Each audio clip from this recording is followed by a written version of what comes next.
After promising not to be your father's PC party, it looks like Dad is back in charge. Welcome to Inside Politics. I'm Chris Varcoe, the politics editor of the Calgary Herald, joined by political columnist Don Braid.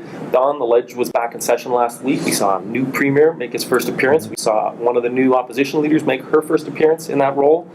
What were the lessons that you took out of week one? Well, first, it was deeply weird. After 4 years of character attacks on premiers and character assassinations, sometimes justified character attacks, to see a much more level personal tone in the legislature, where it became clear to me at least that if they're going to make dents in the government with this premier, they're probably going to have to do it through other means on the real issues rather than the person themselves, because Prentice himself may not be an issue as a negative for sure. So that was very, very different.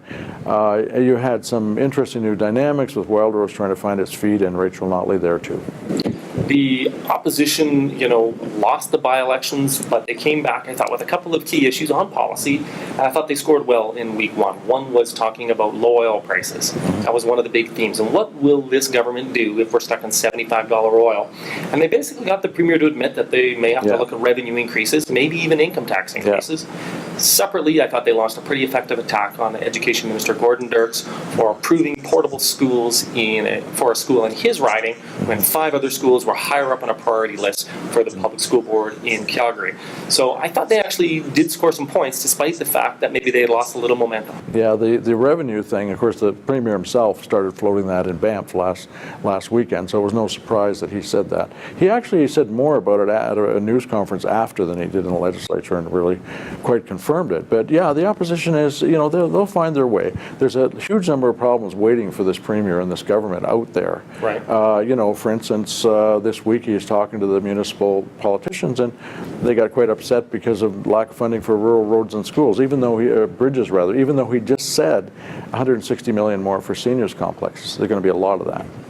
Let's talk about our winners and losers of the week. Who was your loser?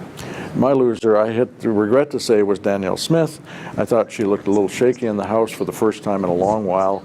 I thought the opposition, it doesn't look like she feels like she got a lot of support from all those people behind her. Maybe I'm wrong.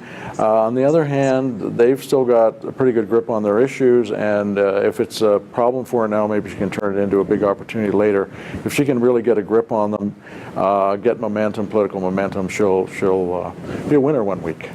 Gordon Dirks, the education minister, he's a veteran politician, but I thought he performed like a rookie this week. He's my loser of the week. I thought he very poorly enunciated why portable schools were approved during the by-election campaign for the William Reed School in his own riding. And as I mentioned, 5 other schools in Calgary were higher up on a priority list for the Calgary Board of Education. His response was, well, parents were asking for it, so we're responding to parents. Well, by that measure, parents in every single riding in this province should be getting new schools, and obviously they're not. And he didn't bother to talk to reporters and defend himself on the issue. The premier gave sort of a half-hearted attempt at defending him, but I really didn't think they did a good job on that. So Gordon Dirks, my loser of the week. But my winner of the week is Rachel Notley. Why should Albertans believe anything coming from this government when breaking promise is just business as usual? We saw the new NDP leader perform, I thought, very admirably in the first couple of days. She looked right at home. I thought she scored the line of the week when she mentioned the fact that in the 2012 campaign, the PCs promised that this was not your father's PC party. She retorted, well, guess what? Father's back, which was kind of a funny line to introduce Jim Prentice to the House. So she was my winner of the week because I thought she performed pretty well.